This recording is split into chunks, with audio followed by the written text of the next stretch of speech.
Same thing here. Now we're getting back a little bit to the familiar. I mean, when a lot of you all think about lead and copper rule, you probably think about, oh, I collect X number of samples every 3 years. You know, most of you are probably in that situation. Even that is changing within the rule, not the timing, but there's a lot of nuances that bring in the inventory, and some new sampling protocols will change even about what you already understood or what you experienced of the rule. And so we're going to talk about that. The other thing we're going to talk about today is some compliance flexibility that EPA has carved out specifically for systems that serve less than 10,000 people. So if you're in that bucket there, and you find yourself getting into trouble with your lead results, we're going to talk about some paths that you can take. So get into it here. As always, you've been on these meetings, you know what's up, but I really loved the last time I said this to you all. I asked you to use the chat, and it was hopping in there. Everyone was talking. There were great questions, great interaction, and so please continue to use that, or the Q&A function if you have something for myself or a specific question for Lowell or Mike on comms. You can use that. So either one, please talk to each other, get as much out of this session as you can, entertain yourselves. And we'll do some intros just in case, Mike, just in case some folks missed some of the earlier sessions and don't know who the heck we are and why we're acting so familiar with this group. We will introduce ourselves. So my name is Erica Walker. I'll start. I'm the Senior Director of Services at 120Water.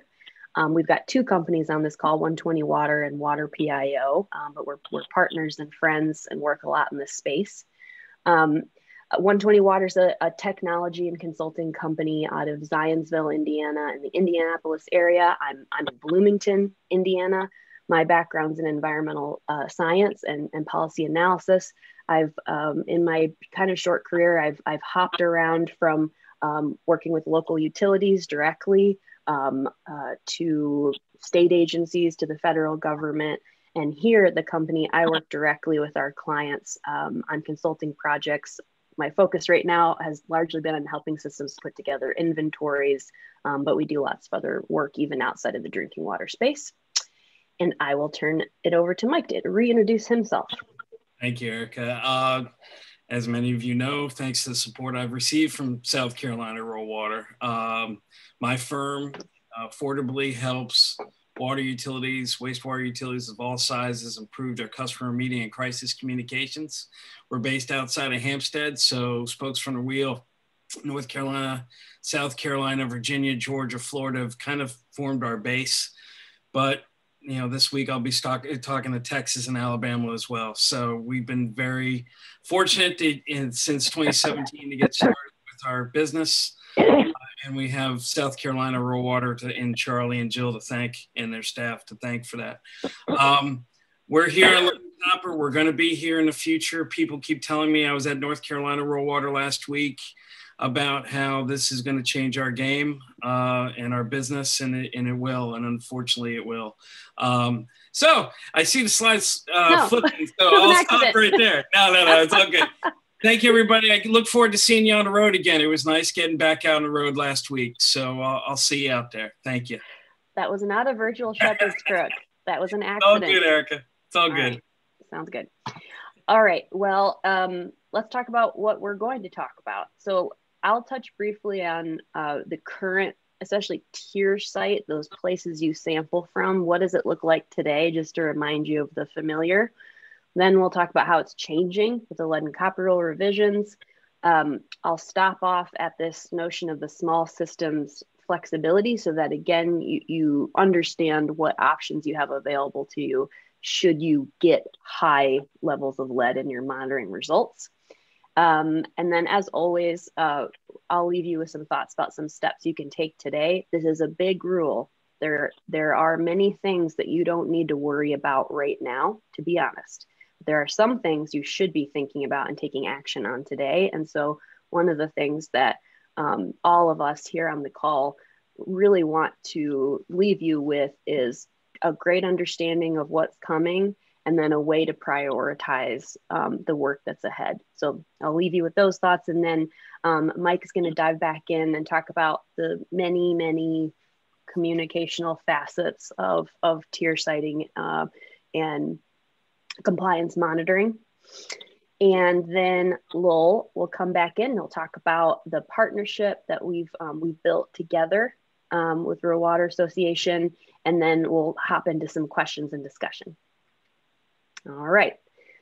So this is something that should be pretty familiar to you all. So today you've got, when you, maybe in the 90s, when the lead and copper rule came out, probably someone at your utility went through and they developed your original tier site list. The EPA asked you to do a materials distribution inventory, I think is what they called it. And some of you did a lot of work. I even spent a lot of money going in and trying to test all these pipes and putting together what was kind of a pseudo inventory. Like, you didn't really have to go through the entire system, but you did need to find lead soldered homes and lead pipes, basically. And so most cities that I know still rely on that work. And maybe the homes have evolved. Maybe you added in people that you could rely on to take samples. Maybe you did what you needed to do to maintain your tier site list and to be compliant. So these are the three categories. Tier 1, you had this mix. You could do a 50-50 mix of homes served by lead service lines, and then homes with copper laterals and lead solder between a certain year. Single family homes was the emphasis of tier 1. Tier 2, you could use different buildings like multifamily homes, but it was kind of the same thing, solder or LSLs or goosenecks. And then they had this tier 3, which is, all right, if you can't find single family homes or multifamily homes that have the two types of lead that EPA is most concerned about, solder, lead pipes, then go ahead and just grab homes that are more typical of your distribution system, maybe copper pipes that were constructed previous to a year, or even homes that honestly maybe don't have that type of piping at all, so that are more typical of your distribution system. So moving forward to LCRR, what they've done is they've changed the definitions for the tiers 1 through 3, and they've added 2 more categories. So you'll have, apologies, my dog Ethel may join us on some of this call. You have 5 tier sites, and then there's been some modifications. The first, sorry, one second.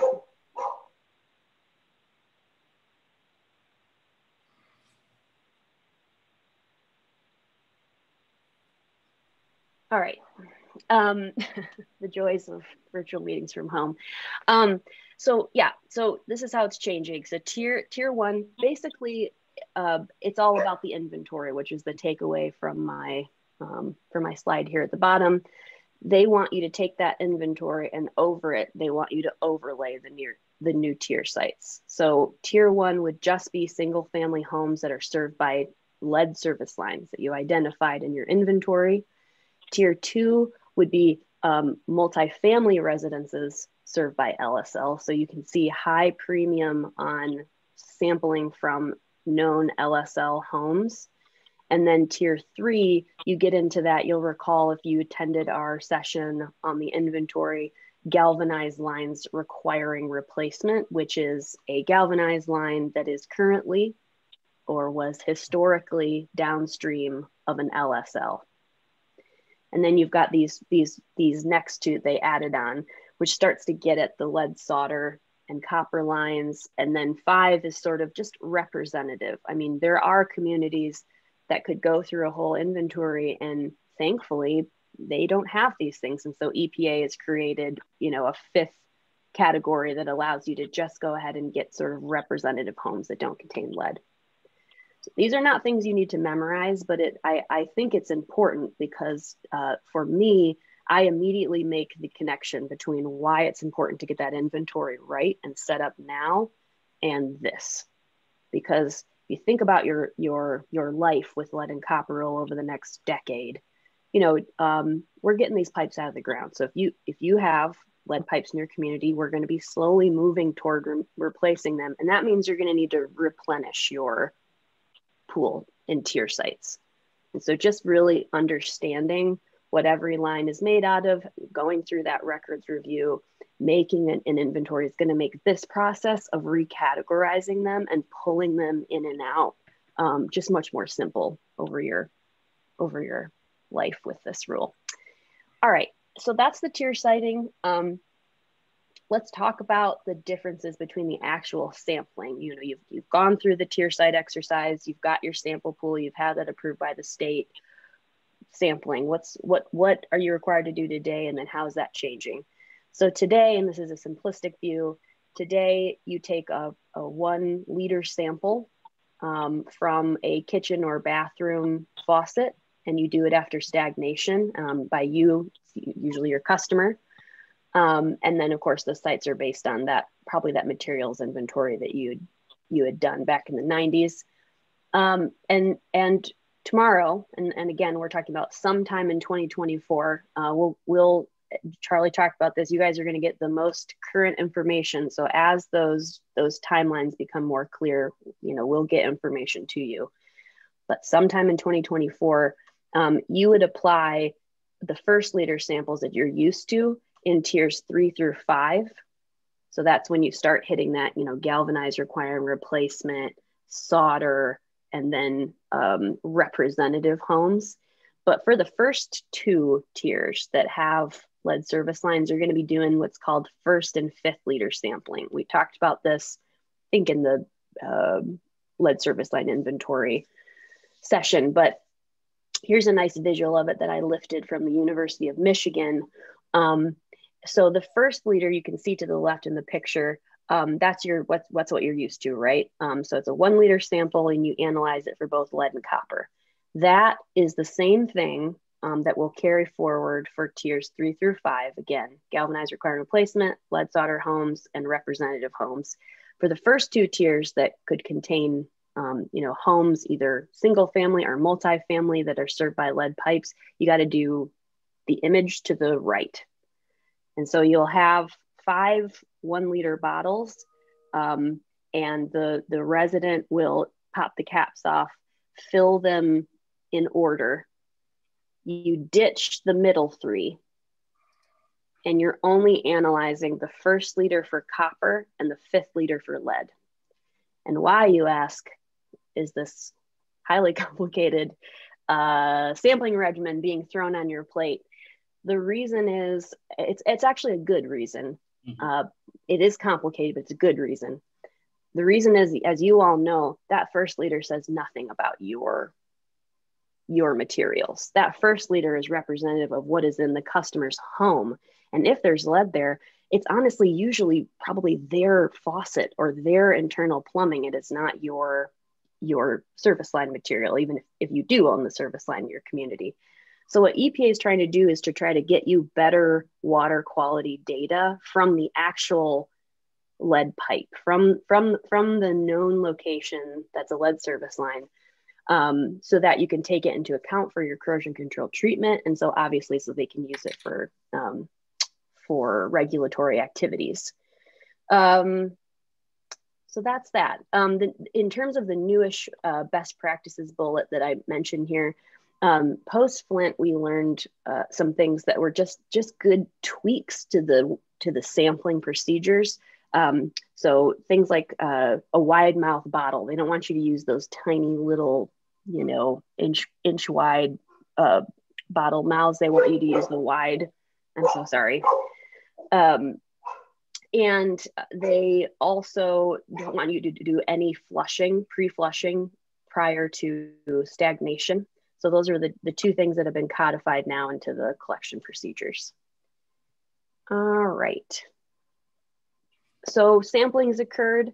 A couple things are changing to the sort of compliance implications here, and into just the way that the monitoring is carried out.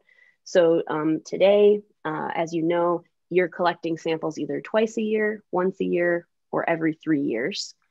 They have an action level instead of an MCL. There's no safe level of lead. And so the way that EPA got around creating an MCL is that they created this special term called an action level. And that's basically, as you know, that's your treatment target.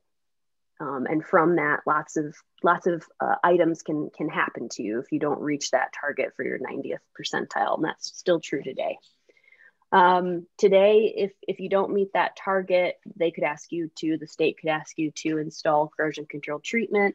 They could ask you to, after a series of steps, they could ask you to start replacing 7% of your known lead service lines every year.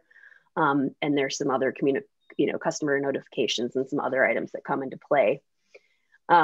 Today, as you know, if you have an action level exceedance, you have 30 days, you have a whole month to think about what you're going to say, pull together all of your comms resources and notify the customer of that. And then in terms of letting the whole city know, you just pop that into your consumer compliance, consumer confidence report rather, annually. And most people will just sort of put their 90th percentile result in there. 2024, as we've talked about in other sessions, they're bringing in this trigger level, and that the trigger level is applied to your monitoring results. That's how it comes into play. So it's a 90th percentile, just like you do with your action level. It's a calculation, but it's called a trigger level. And the goal of the trigger level was basically to provide you with a place to stop off at and consider how treatment is going before you have an action level exceedance. They wanted to give you the thought was, okay, before you have to start replacing a bunch of pipes and telling everyone about it and changing corrosion control treatment, let's stop off here. But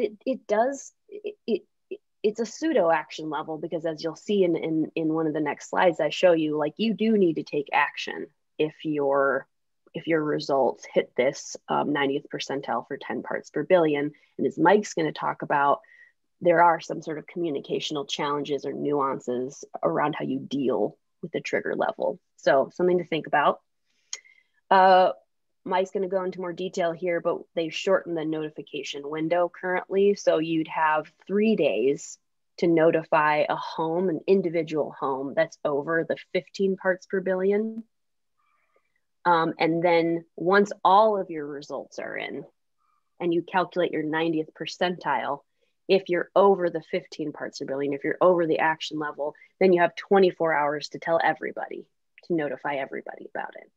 So that's different in lots of different ways, right? They've changed it. It's like a total coliform rule, right? Where you've got to go out and get your door hangers out or put it in the media somehow. So they've sort of escalated, they've upped the public health threat, and therefore they've shortened the timeline.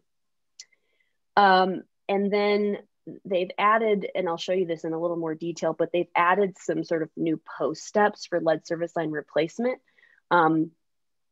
If you replace a line really for any reason, but certainly if you're asked to, say, start replacing 3% a year, which would be the new replacement rate if you're over the action level, you've got to sample again at that location within 3 to 6 months, and you've got to get a pitcher filter kit out to that home, because when you replace a lead line, it can release particulates in that home's water. And so there are some kind of short-term public health threats that the EPA is trying to mitigate.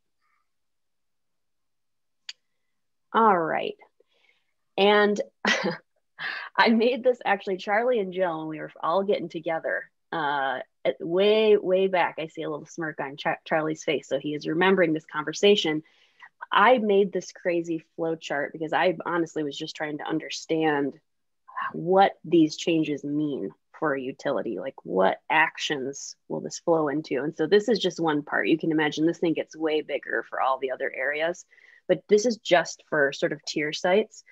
And so nothing to memorize here, nothing to just to get your mind around what these changes could mean in terms of the final result.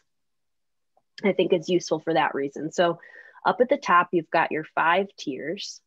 As I mentioned, the first 2 tiers, you're doing the first 5th because they contain those lead pipes. 3 through 5 don't contain lead pipes, so it's business as usual. All of them, regardless of what combination of homes on the various tier categories you have for a sampling event, would flow. This would assume you had taken the samples and the results are in from the lab. And then this basically shows you sort of what can happen post that analysis. So, a lot of you are probably used to kind of over here. So this is what it looks like today. If we were in lead and copper roll revisions, post lead and copper roll revisions world, and you got your 90th percentile results back and it said, under 10 parts per billion, which is that new trigger level. So in 2024, if this was you and you were under 10 parts per billion for your 90th percentile, you would report your results to the state, you would add the result to the CCR, and you would be all done, and you would sample again later. This is just for sampling, not inventory. So a lot of you this is probably what you experience, except for the target is 15, not 10. So today, let's imagine that one of your homes is over 15 parts per billion. That means you need to notify that home in 3 days, and then you need to carry out what's called find and fix. So the EPA wants you to go to that home within 30 days, resample that home, and try to figure out what's going on there. Is it a corrosion control issue? Do they need to do flushing? Is it internal plumbing that's causing the issue? So they've created this Sherlock clause for you at the individual home. Mike liked that Sherlock clause. I'm going to keep that. And then let's say that your 90th percentile levels are above the trigger level, 10 parts per billion. Then EPA wants you to launch your lead service line replacement plan. Remember, if you attended the other session on inventorying, if you have lead pipes, you need to make a replacement plan.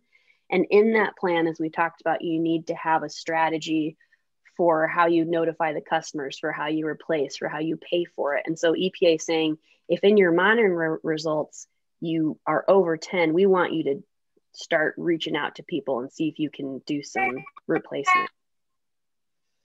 And then here's the worst, not worst, but here's the trickiest outcome, right? Let's say you get your 90th percentile results in and you're over the 15 parts per billion, that action level, which has not changed. As always, there would likely be some conversation about your corrosion control treatment, especially if you haven't installed it. So the state could say, we want you to do a study. We want you to add, phosphate or orthophosphates in. But in addition, in addition, you would need to start replacing 3% of your lead service lines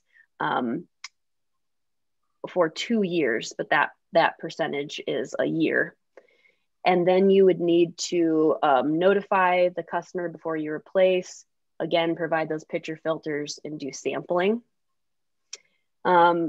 Obviously, you're still sharing your results with the state. And then again, here, you're going to have to notify, because you've done that calculation. This assumes all of your samples have been in. You've got to notify everybody about that exceedance in 24 hours. And Mike, in a little bit, is going to be talking about this.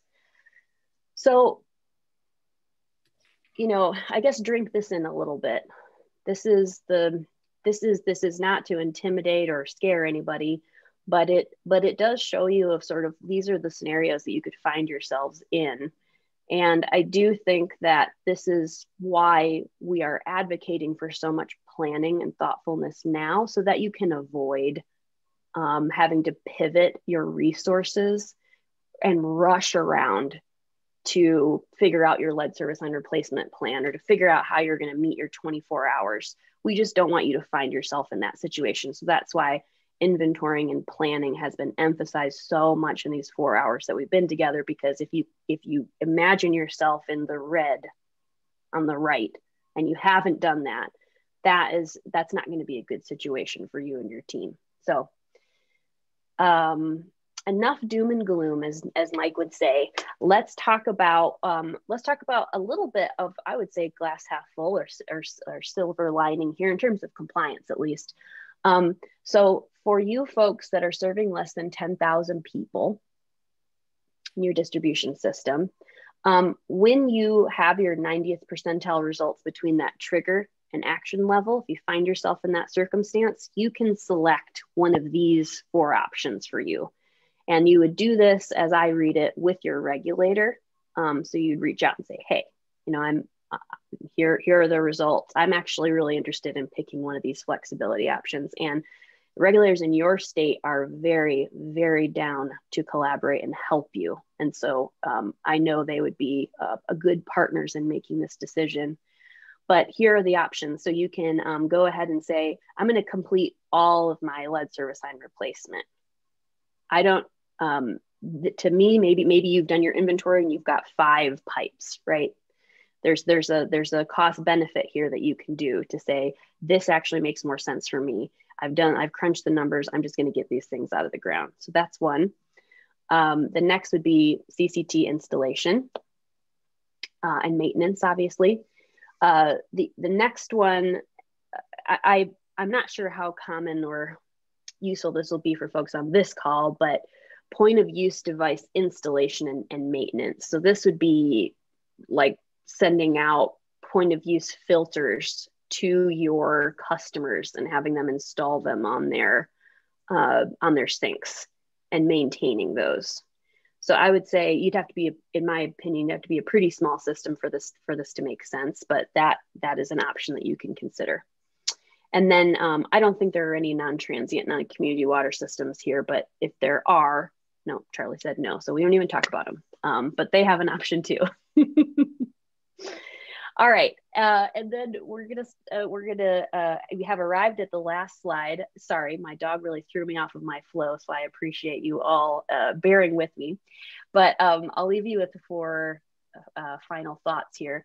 So I'll say it one more time, and I apologize if it's getting old, but start that inventory. Go through that process of figuring out what information you have, work with us, work with somebody, get it done. This is really what's going to set you up for success. Future-proof yourself with the definitions. Charlie mentioned this. There's some gray areas. There's some issues with the way that they talk about lead pipes today that's making everyone be really confused.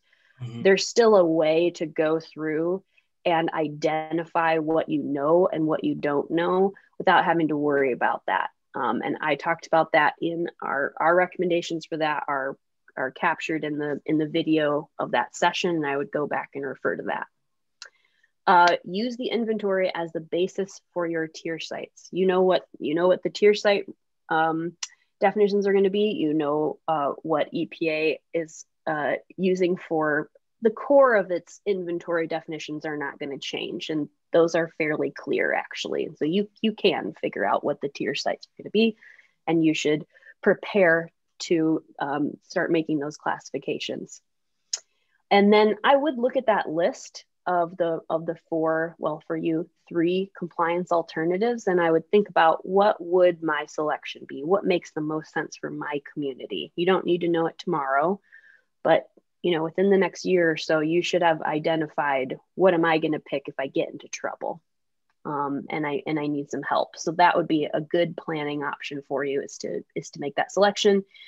And then, since this is my last session with you, I did want to say, embrace the cause. Like, you all are, in my opinion, you are public health professionals. You don't often get the credit you deserve for that work, but you provide essential services to the nation. You provide clean water.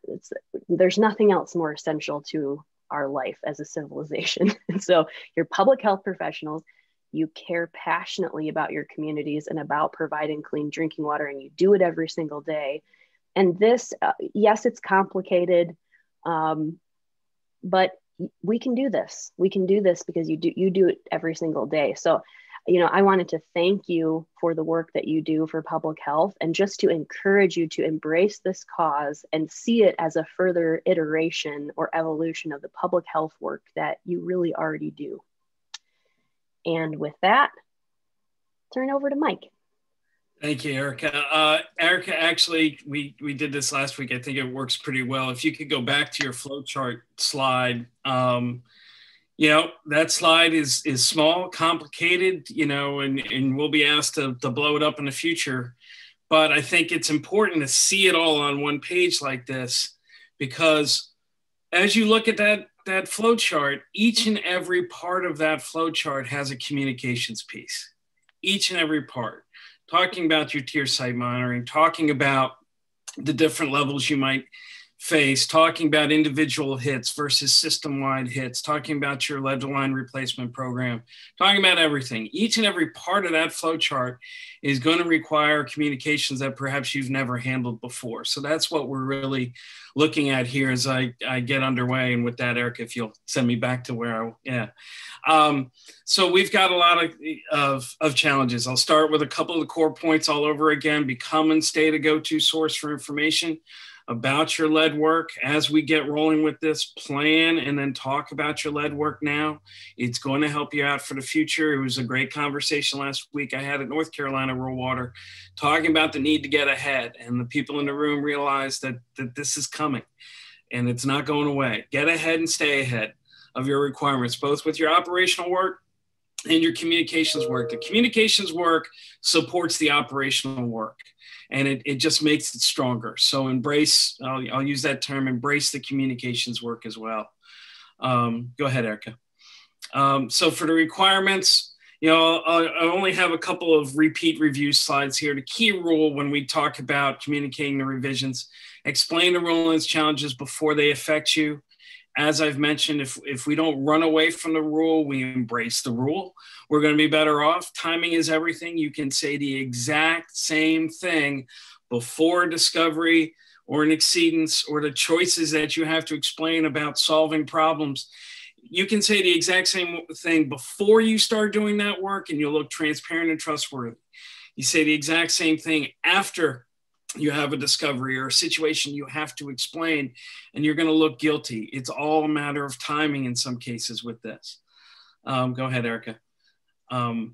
The positives are we are getting the lead out. You are public service and public health professionals. You're using lessons we've learned over the years to better tackle this problem. It's been 30 years since these changes. It's understandable that we have changes we have to deal with that are rather significant. So you're using the knowledge we gained to make the best short and long-term solutions. You're not just throwing things against the wall here. You've got a rule that you're working with, and you're going to tackle it. But as we've talked about here, these 4 sessions, we haven't had to work to fill these 4 sessions. You've had 4 hours of information because of all the changes to the rule that we have to tackle. In this case, for this presentation, the sampling protocols and the trigger level, especially, and they tie in with the lead line lead service line inventories. Then you had the school and daycare testing and the 24-hour notification rule. All these different components, those are just the big 4 on comms, let alone your actual compliance. So get ahead. Detail your work, show your work, and people will trust your work.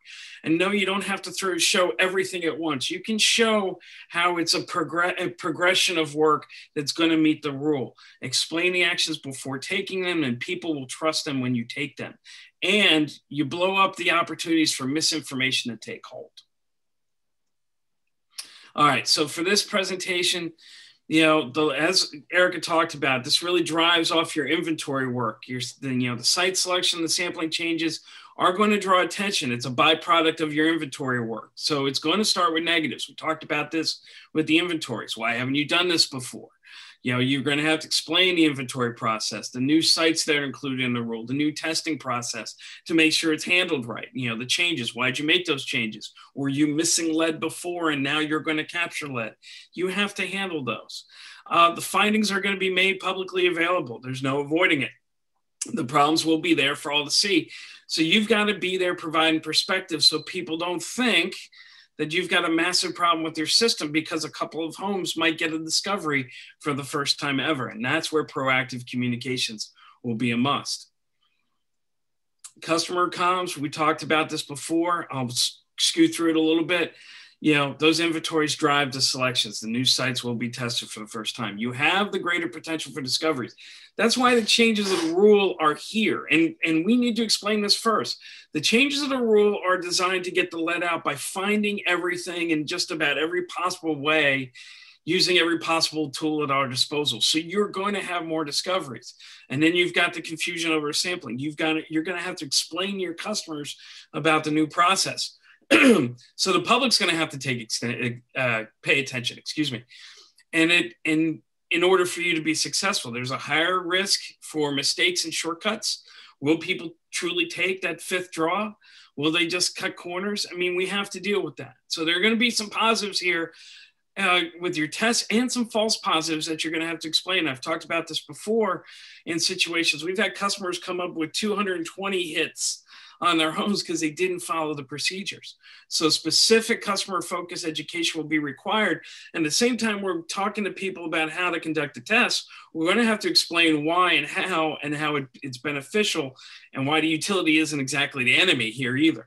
So for the press, I love demonstrations. They're the greatest thing ever. People love them, the press loves them, and you get a lot of good coverage out of providing them a lot of content. So you can demonstrate the new testing process. You can talk about the new rule. You can take them inside a home with a customer that's kind of friendly to you and walk the people through the process. They get the visual, they show you're being out front and transparent. It's a big help, and you can be a small utility and do the same presentation and demonstration that a larger utility does. The trigger level, this is perhaps the most frustrating aspect. I talked about this last week in North Carolina Rural Water. You know, they backdoored it. They didn't change the action level. They put in a new trigger level at 10. You've got to replace your lead service lines, install or re-optimize your corrosion control treatment, and conduct public education outreach at 10. So multiple communications are going to be necessary. And we've talked about this before. When you've got two levels, especially in a public health concern like lead, the public's not going to understand and accept that you're going to do X, Y, and Z at 10 and ABC, X, Y, and Z at 15. They're going to accept it at 10. They're going to settle on 10. And the rule itself settles on 10, because when you have to install or optimize your corrosion control, it's got to be for 10 and not for 15. So 15 is going to be untenable. It's really, they found a way of replacing the action level without actually replacing the action level. And you're going to have to explain it. And then the new comms requirement, Erica touched upon this, 3 days to notify a single customer. We can do that. You can have the comms ready for that, and you can do that, and you can communicate with them one-on-one and keep it from blowing up into a bigger story. But if you got a system-wide exceedance, you got 24 hours. And it's a disaster for most utilities that understandably don't have staff, don't have, honestly, dollars to throw at a big, comprehensive, proactive communications program. You're going to have to get it ready, though, because you can't go with the letter of law communications on lead, because it will lead people to not even trust their water for a significant time. And there's little chance to provide perspectives. There's greater potential for angry reactions when you've only got 24 hours. As I mentioned before, I've led large utility operations where I had staff and money at my disposal, drop of a hat. You give me 24 hours, I'm still likely to fail. And in 24 hours, if you don't have relationships built up with elected officials and community leaders, that's going to come back to haunt you, because they're not immediately going to trust you. They're going to be pointing fingers right along with their constituents. And the press will have a field day. As we've talked about, every single interaction with the press on lead begins, is in the middle, and ends with Flint. Okay, you're going to have to handle that. And if you're not ready, that's going to override everything you said. Small systems do have a chance to succeed with this rule, though. You can choose from the compliance options for trigger level exceedances, and when the action levels exceeded, you implement as required. You know, this is the line I used for the old rule. You know, the action level is there. When it's reached, we take action. That's what we're going to do here. That's where the trigger level can cause that confusion. We'll skip over to non-transient and just go to the fact that there's greater transparency here will be essential to success. It's a common theme I've said for weeks. I'm going to close with it. You've got to explain all the options during your selection process. You know, if you explain all your options beforehand and then talk about the decision you come in on, guess what? The public's going to trust your decision. If you simply tell them about the decision you're making without, you know, leaving them out of because of the fact that the sausage is being made and you might not want them to see it all, they're not going to trust your decision. Here's a key though, and you've got a good help here with DHEC. The primary agency approval for your decision will provide significant support for your choice. You know, you're in it together. You're going to have state support for your decisions. That's going to be really helpful to you. That's almost going to lead off with your messaging. You've got to inform the press and the public throughout. If you've got an exceedance response, as we've talked about before, you know, when you make your choices, you talk about how your choices are doing. The proactive outreach and transparency fills in information gaps, keeps people from causing you chaos, especially with social media. You've got to take part in social media and drive conversations. It stops misinformation. That's a big key. We've talked about it before. Accuracy is job one, speed is job 1A, because you don't want those always angry people taking over, you know, the communication space on such a sensitive topic. And clear and consistent customer materials and web content are going to be helpful. They can be referred to at all times by the customer and your customer service staff. So you're arming everybody with the information they need to succeed. Okay, and we'll close with our 3 stages here of help. We're partners with 120Water in several ways. You work through their platform or contact us directly. We have a template library on the critical, you know, the 24-hour rule notification. We're going to be supplying those documents so you meet the regulatory requirements. You plug and play, push the button and go, so you don't get hit with notice of violation because you didn't meet the 24-hour rule. Then you have the crisis communications planning and response. That's what we do. Succeed past the first 24 hours. Ideally, you're going beforehand, but if you get hit with a crisis, we're there for you to message discoveries and exceedances, because people will run with discoveries as if they are exceedances. You have to be there communicating. We're always there 24/7, as some of you may know. We're there to help you out with customer anger and media anger, if you will. We can help you with communications, take the bullets, if you will, while you do your jobs. And then we do the proactive work beforehand. Erica, thank you.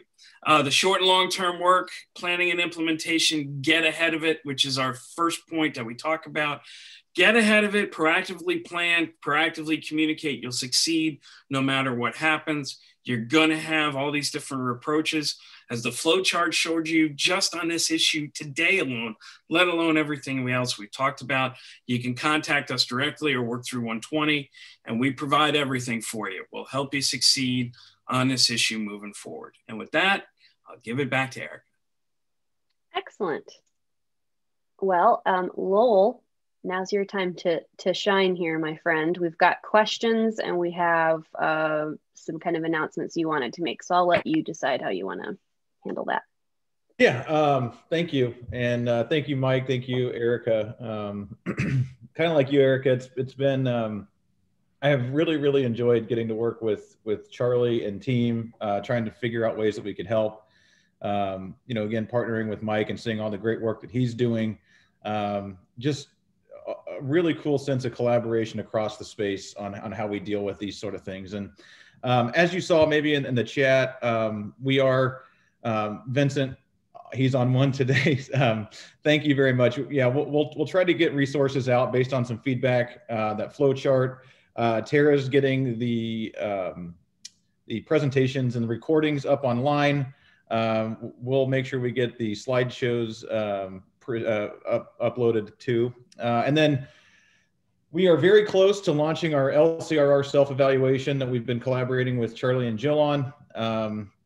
So that should be coming here later this week. And then always tons and tons of resources on 120water.com. I'm going to borrow this phrase from Charlie. It's just so sage and wise. He was like, I don't think a lot of people understand that this is the biggest regulatory encumbrance since Safe Drinking Water Act was enacted. And it really brought a lot of gravity to, I think, again, why are we spending 4 hours talking about this thing that's really years away? But I think it's because, from his vantage point and those that understand and have been through some things, is that, yeah, this is gonna take a lot for us to work through, and every system out there is going to be affected. But we don't have to do it all today. And again, another phrase that I've loved that Charlie says is, we don't have to eat the whole elephant all at once. We can take it one bite at a time, but we can't put things off either. And so glad that you have an incredible leadership through DHEC and through South Carolina Rural Water to think about and start the conversation now on what we can do. I want to reiterate what Erica has said. Start your inventory, talk about it, get that whole train moving now.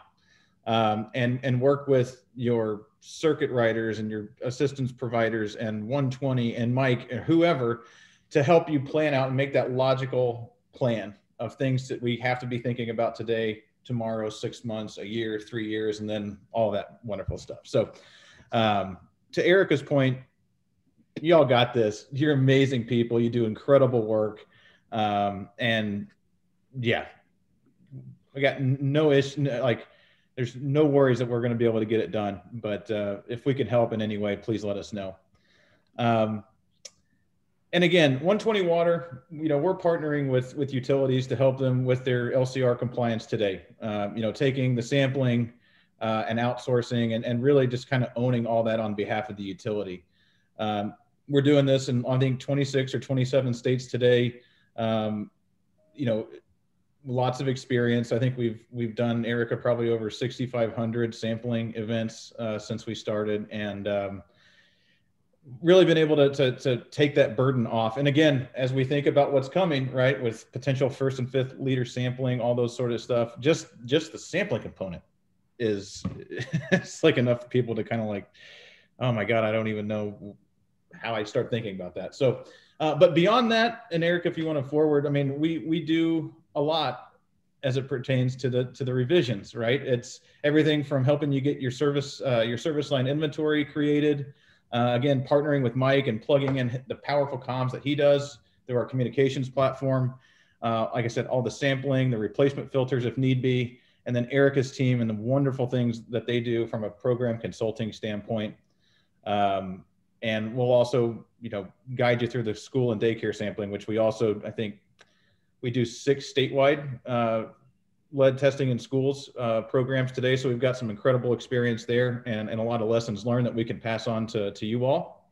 And then, the cool work that I get to do day in and day out is work with our partners. Again, Mike being one of them, but kind of whether it's engineering firms or pitcher filter manufacturers, plugging all that stuff in to make sure that we can deliver outcomes for you all. And then again, just a brief slide here on what we were able to put together from a partnership standpoint with Charlie and team. Again, if you want to have conversations, if you have questions, give us a call. We'll be happy to hop in there and chat with you, consult with you about where you're at today, maybe where we could help, where you're really, really resourced and ready to go. You guys have exclusive discounting and things like that Charlie worked out and Jill worked out with us. Again, keep your eyes peeled for the LCR self-evaluation. We'll be making an announcement about that. And then we'll, like you said, as the administration continues to work through this stuff, we'll be there with you every step of the way to make sure that everybody's educated on what's happening. And then again, we have a team here to support you all. I think a lot of you probably have talked to Claire or Sam or Matt. You're probably sick and tired of hearing me talk, but we're here to support you however we can.